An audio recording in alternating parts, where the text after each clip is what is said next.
అందుకే ఆ వ్యక్తికి చెప్పాలనుకుంటున్నా జగన్కి, అయ్యా 10th క్లాస్ తప్పిన బ్యాచ్ మేము కాదయా, స్టాన్ఫర్డ్కి వెళ్ళిన బ్యాచ్ మేము. మూడోసారి నిన్ను ఛాలెంజ్ చేస్తున్నా Jagan. My dear Jagan, time date నువ్వు ఫిక్స్ చేయి, చర్చకు నేను సిద్ధం, నువ్వు సిద్ధమా అంటున్నా. 16 నెలలు జైలుకి వెళ్ళింది ఎవరో ప్రజలకు బాగా తెలుసబ్బా. దొంగ సొమ్ము పెట్టి దొంగ పేపర్ దొంగ ఛానల్ నడిపించింది ఎవడో కూడా ప్రజలకి బాగా తెలుసు. డిఎస్సి గురించి చర్చిద్దాం, మీరు ముఖ్యమంత్రిగా ఉన్నప్పుడు గ్రూప్ 1 కుంభకోణం గురించి చర్చిద్దాం, క్వార్టర్ బాటిల్ కుంభకోణం గురించి కూడా చర్చిద్దాం. నేను రెడీ అని చెప్తున్నా. మొన్న ఛాలెంజ్ చేస్తే ఆయన పక్కన ఒక చెంచా బయటకు వచ్చాడు. అరే నేను ఛాలెంజ్ చేసింది మీ నాయకుడిని, దమ్ము ధైర్యం మీ నాయకుడికి లేదు, మధ్యలో నువ్వేడా వచ్చి నాకు ఛాలెంజ్ చేసేది. ఆయన ఛాలెంజ్ చేశాడు, నేను రెడీ అన్నా. అరే సిబిఐ ఎంక్వైరీ అంటున్నాడు. అరే సిబిఐ మీకు అంత ప్రేమగా ఉంటే ఎందుకు స్టే తెచ్చుకున్నావు అబ్బా బాబాయ్ హత్యలో? సిబిఐ నీకు అంత ప్రేమ ఉంటే నీ సొంత కేసులు ముందరికి వెళ్లకుండా కోర్టుకి వాయిదాలు ఎందుకు వేస్తున్నారా బాయ్? అవన్నీ మాకు కంపడట్లేదా, మర్చిపోతామా అనుకుంటున్నారా? నేను మళ్ళీ ఛాలెంజ్ చేస్తున్నా, ఐఎమ్ రెడీ. మీరు రెడీనా అని అడుగుతున్నా. ప్రజల్లో కూడా మీరు చెప్పండి, టీచర్లు కూడా చెప్పండి. ఎందుకంటే పిల్ల వేశారు. ఆ పిల్ల ఏం రాశారంటే ఈ 16,000 మంది టీచర్లు ఎవరైతే వచ్చారో వాళ్ళు మొత్తం తీసేయాలంట. 16,000 మంది టీచర్లు తీసేయాలంట. దాంట్లో ఎక్కువ నష్టపోయేది మన కర్నూలు జిల్లా.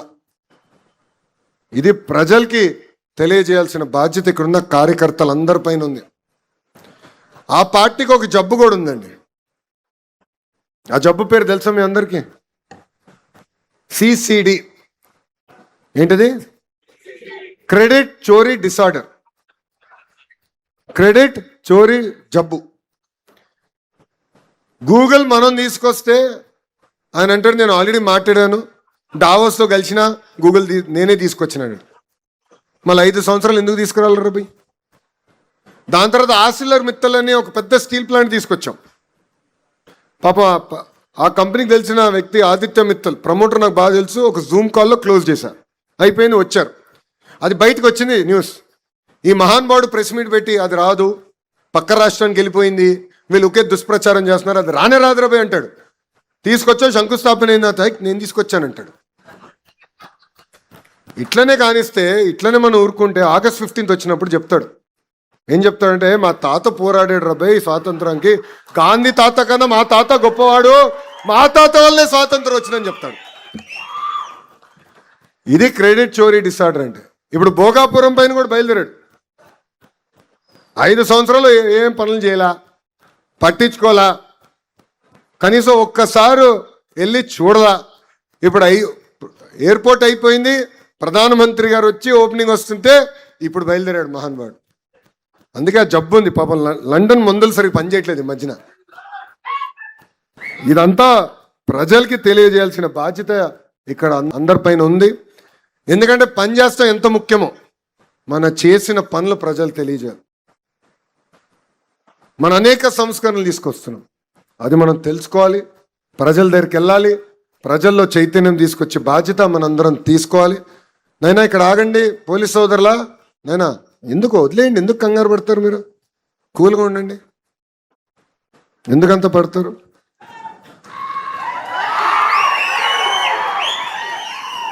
మీరు లేనప్పుడు మా వాళ్ళు ఉన్నారబ్బా నాతో, కంగారు పడద్దు. ఎవడేం చేయడలే. గొడ్డలి, గొలకరాయి, కోడికత్తి మా పార్టీ కాదురా భయ్.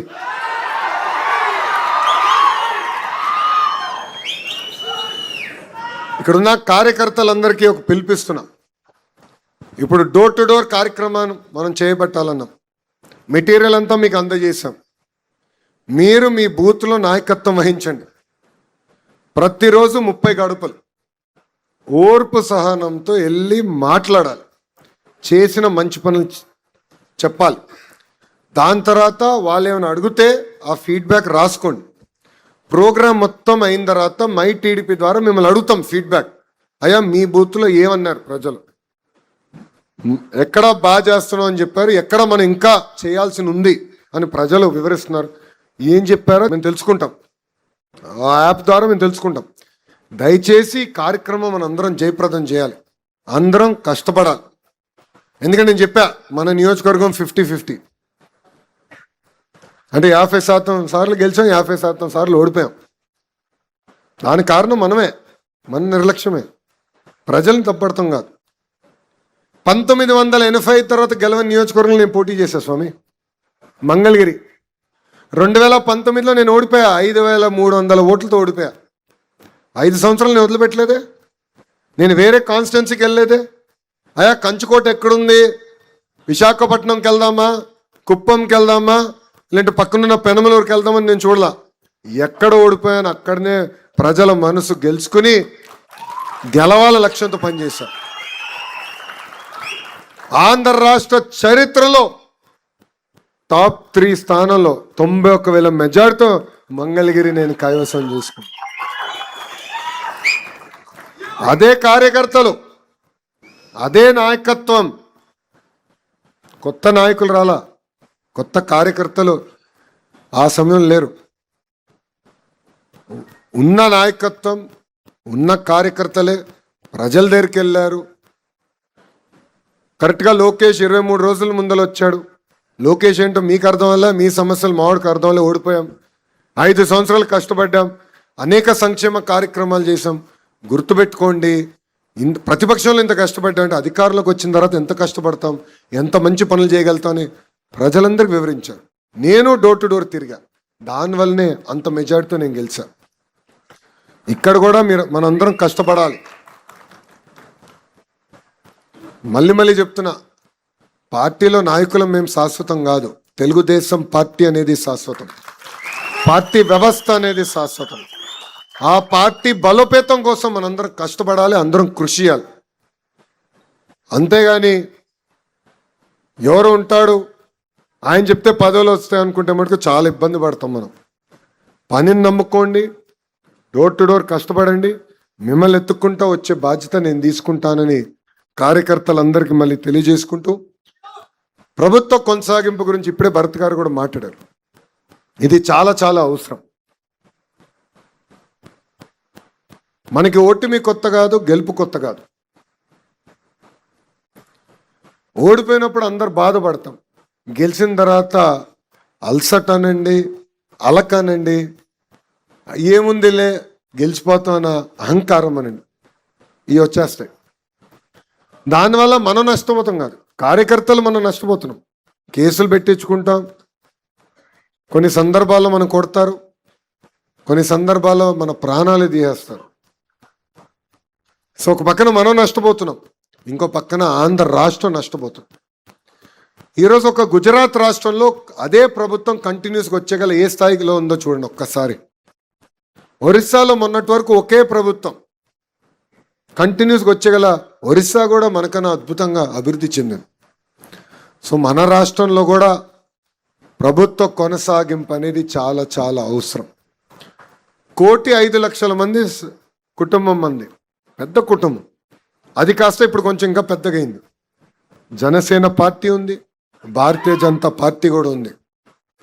3 పార్టీ కలయిక మొన్న ఎన్నికల్లో ఎవ్వరు ఊహించిన విధంగా 175 స్థానాల్లో 164 స్థానాలు మనం కైవసం చేసుకుంటాం జరిగింది.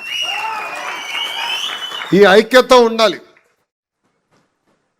సమస్యలు ఉండొచ్చు, 4 గోడల మధ్యన మాట్లాడుకుందాం, ఆ సమస్యలు పరిష్కరించుకుందాం, కానీ వదలబెట్టేది లేదు.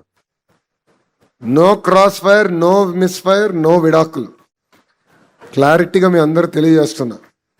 ఎందుకంటే మన పార్టీ ముసుగులో జనసేన పార్టీని తిట్టేవాళ్ళు ఉంటారు, జనసేన పార్టీ ముసుగులో భారతీయ జనతా పార్టీని తిట్టేవాళ్ళు ఉంటారు, భారతీయ జనతా పార్టీ ముసుగులో మన తిట్టేవాళ్ళు ఉంటారు.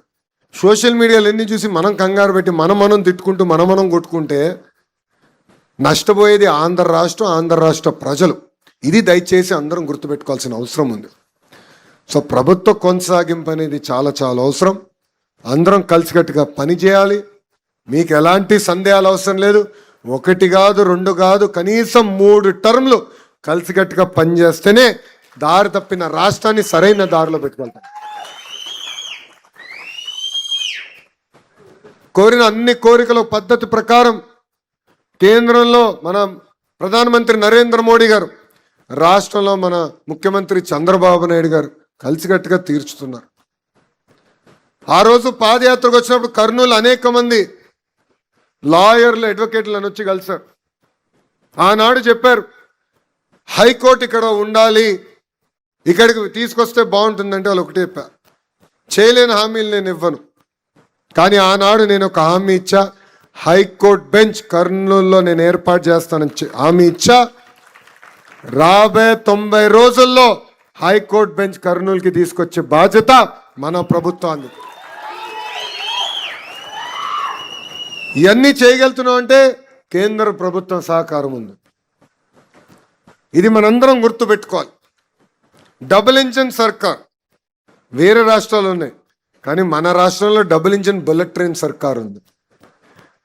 ఎందుకంటే బాబు గారి స్పీడ్ మీకు తెలుసు, తగ్గేదే లేదు. అదే స్పీడ్లో ఇప్పుడు ప్రధానమంత్రి నరేంద్ర మోడీ గారు కూడా చూస్తున్నారు. ఇద్దరు కలిసికట్టుగా రాష్ట్రాన్ని అభివృద్ధి చేయాలన్న లక్ష్యంతో పనిచేస్తున్నారు. అందుకే ప్రభుత్వం కొనసాగింపు అనేది చాలా చాలా అవసరం. అందరం కలిసికట్టుగా పనిచేయాలని ఈ సభాముఖం మిమ్మల్ని అందరినీ కోరుకుంటున్నాను. అంతేకాకుండా ఇప్పుడే మన ఇన్ఛార్జ్ మీనాక్షి నాయుడు గారు 3 విషయాలు ఆయన చాలా కోరికలు కోరాడు రా భయ్. గురువు గారు ఎట్టుకో లిఖిత రూపంలో ఏమేమి చేస్తే బాగుంటుంది, మున్సిపాలిటీ ఏం చేస్తే బాగుంటుందని ఇస్తా అన్నారు. నా శాఖకు సంబంధించిన 3 అంశాలు, అంటే ఒకటి అది మన ఫరూక్ గారి శాఖ, అది గురుగారితో మాడతాం. మైనారిటీ రెసిడెన్షియల్ స్కూల్ ఒకటి, అదేవిధంగా ఐటీఐ ఇమీడియట్గా ప్రారంభిస్తే బాగుంటుందని పెద్దలు కోరారు. అది తప్పనిసరిగా చేపించే బాధ్యత నేను తీసుకుంటాను. 90 రోజుల్లో ప్రారంభించే బాధ్యత నాది అని మీనాక్షి నాయుడు గారికి నేను హామీ ఇస్తున్నా. ఉర్దూ జూనియర్ కళాశాల గురించి కూడా పెద్దలు కోరారు. ఇప్పుడు రిక్రూట్మెంట్ చేస్తున్నాం, ప్రత్యేకంగా ఉర్దూ టీచర్స్ కూడా రిక్రూట్మెంట్ ఇప్పుడు ఈ డిఎస్సి 4వ విడత డిఎస్సిలో చేస్తున్నాం. అది కూడా త్వరలో ప్రారంభించే బాధ్యత నేను తీసుకుంటానని గౌరవ ఇన్ఛార్జ్ గారికి తెలియజేసుకుంటున్నాను. అంతేకాకుండా ఆధునిక పరిశ్రమలు తీసుకురావాలని పెద్దలు నాతో కోరారు. కారులో కూడా మాట్లాడుకున్నాం. కంప్రెస్డ్ బయోగ్యాస్ కానివ్వండి, లేదంటే వేరే రకంగా పరిశ్రమలు ఏవైతే మన ప్రాంతానికి వస్తాయో అది టీజీ భరత్ గారికి నేను కోరుతున్నా. ఈ సభా వేదికగా బాధ్యత మీది. అన్నీ నేనే చేయాలి, అన్నీ నేనే మోయాలంటే అవదు. ఇండస్ట్రీ మార్చులు ఆయనదే బాధ్యత. మీ ముట్టు పెద్ద చేయకపోతే ఆయన నిలదీయండి. ఆధునిక పరిశ్రమ తీసుకురాకపోతే ఆయనే నిలదీయండి. ఎందుకు చెప్తున్నానంటే ఇది మేమందరం ఎప్పుడు క్యాబినెట్ మీటింగ్లో పరిశ్రమలు వచ్చినప్పుడు నవ్వుకుంటాం. ఎందుకంటే ఒక టీమేమో వైజాగ్, ఒక టీమేమో అమరావతి, ఇంకో టీమేమో రాయలసీమ అని. సో అందరం నవ్వుకుంటాం. ఈరోజు ఎక్కడ పంపించాలి, ఏ పరిశ్రమ ఎక్కడికి వెళ్తే బాగుంటుందని చర్చిస్తాం. రాయలసీమకి పరిశ్రమలు వచ్చినాయి, గతంలో కూడా వచ్చినాయి. ఒక కియా వచ్చింది, అదేవిధంగా హీరో మోటార్స్, ఇట్లా అనేక పరిశ్రమలు వచ్చినాయి. కానీ కర్నూలుకి తీసుకురావాలి, ఒక కంకణం కట్టుకుని ఒక బాధ్యతగా చేశారు. అది మన ఇండస్ట్రీస్ మార్చులు. ఆయన వల్లనే ఈ పరిశ్రమలు కర్నూలుకి వచ్చింది. ఇప్పుడు ఆయన పైన బాధ్యత ఉందబ్బా. ఓర్పు సహనంతో పనిచేద్దాం, ఆడుతూ పాడుతూ పనిచేద్దాం. తిరిగి మళ్ళీ కూటమిని గెలిపించుకుందాం. మళ్ళీ ఆంధ్ర రాష్ట్రానికి ముఖ్యమంత్రిగా చంద్రబాబు నాయుడు గారిని చేసే వరకు మనం ఎవ్వరం పడుకునేదాకలా. అయ్యా ఇప్పటివరకు మీరు బాబు గారిని చూశారు, ఇప్పుడు నేను వర్కింగ్ ప్రెసిడెంట్ అయ్యా. బాబు గారు కఠినంగా ఉంటారనుకుంటే చాలా పొరపాటు పడుతున్నారు. నేను మిమ్మల్ని ఎవరిని వదిలిపెట్టాను. నేను పడుకోను, మిమ్మల్ని పడుకొని అందరినీ పరిగెత్తిస్తా. ఎవరైతే పని చేస్తారో వాళ్ళని ప్రోత్సహిస్తా. ఎవరైతే పని చేయరో, పదవి తీసుకుని ఇంట్లో పడుకుంటారో, ఒక్కసారి చెప్తా, రెండోసారి చెప్తా, మూడోసారి దండం పెట్టి మార్చేస్తా. నాకు ఎలాంటి మొహమాటాలు ఉండవు. మొహమాటం బాబు గారి డిపార్ట్మెంట్ అబ్బా, నాది కాదు. మనసులో ఉంది, నిర్మమాటంగా చెప్తా. వేదిక మీద పెద్దలు అందరికీ కూడా బాగా తెలుసు ఆ విషయం.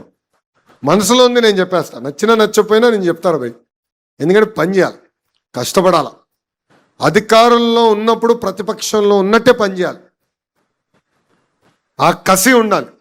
అప్పుడే మనం అనుకుంది సాధించగలుగుతాం. సో కలిసికట్టుగా పనిచేద్దాం, తిరిగి పసుపు జెండా ఎగిరేద్దాం.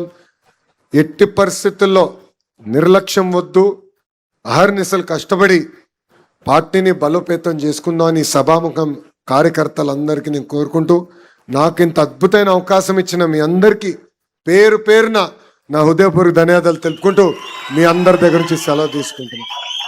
జోహార్ అన్న ఎన్టీఆర్, జోహార్ అన్న ఎన్టీఆర్. చంద్రబాబు నాయుడు గారి నాయకత్వం, చంద్రబాబు నాయుడు గారి నాయకత్వం. జై హింద్, జై హింద్.